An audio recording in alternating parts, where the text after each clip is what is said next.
Hey everybody, it's Lorraine, and today we're going to be doing some Lakota comfort food because, yet again, I have a cold, thanks to my children.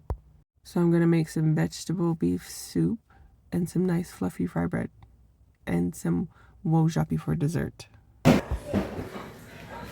And I forgot that I wanted to slow cook the meat for a few hours before supper time, and it's now 5 o'clock. So since I'm a procrastinator, I'm going to use the Instant Pot to make my meat really tender. Yes, that's my house.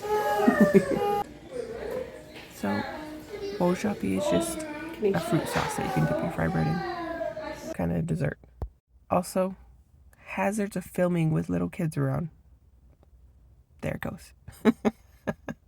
It was okay. It was fine. So, interesting fact. Even though I say Lakota comfort food, this is actually not traditional food to my people. Well, maybe the soup, but not so much the bread or the sweet wojapi. Because as I'm learning in my Lakota history class, we lived naturally. So we had berries, yes, and we made like fruit patties, and we cooked them all kinds of different ways, not adding sugar. And yes, we did fruits. We usually tried to dry our meat so it lasted longer, which when we dry our meat, we call it papa. So we would make dried meat soup, which actually tastes really good, with some natural turnips or vegetables that you could find anywhere. But fry bread was actually not made until we were given our crappy government rations. Because you better believe that our Lakota grandmas, or unchis as we call them, were innovative and thought of all kinds of ways to use the crappy flour and basic ingredients that the government gave us. So yes, even though it didn't come into play for a while there, nowadays you will be judged on the quality of your fry bread. And us natives, we love to eat, and gathering to eat is the best thing we do. So if you're bringing fry bread, you better make sure it's top notch, because you know all the aunties, all the unchis, and all the uncles are going to be judging your food. And as for the soup, the greasier the better. If you didn't need chapstick for a week after that, then that was a good soup. And after this soup, my lips were baby soft for about a week. And if you're making soup for a gathering, you better try and make enough soup so that you can have leftovers, or as we natives call it, watacha. And you better believe that we will use anything to take leftovers home. Ice cream bucket, butter bucket, paper towels. And if you don't have foil, you're just going to put a plate on top of another plate to stack another plate on that plate. Of course, the grandmas were always very well prepared when we went to a dinner. They would be pulling buckets, Tupperware if they're fancy, out of places and telling us to go get leftover soup and fry bread.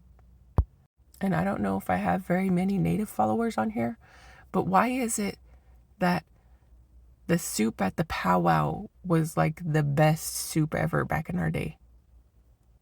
Like, I would gladly take my grandma's gallon ice cream bucket and go get leftover soup because it was the best soup and it always tastes better the next day. It seemed like everything was better back in the day, though.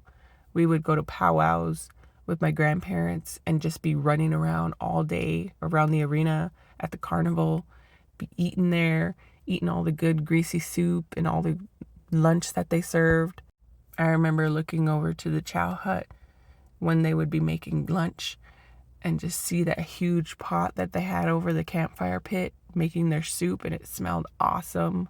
Ugh, I miss those days. And yes, I know I burnt the first two, so don't judge me. Even though I literally just said that we get judged by our fry bread.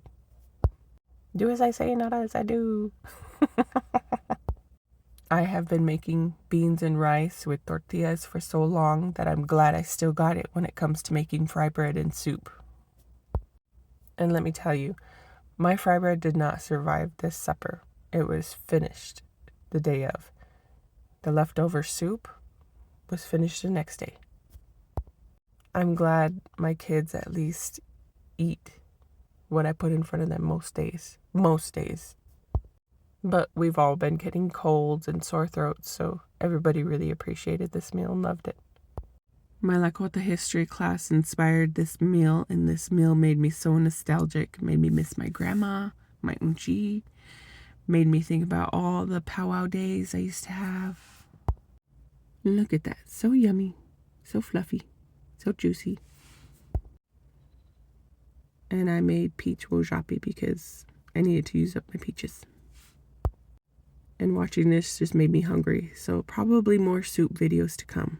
Thanks for watching. Bye.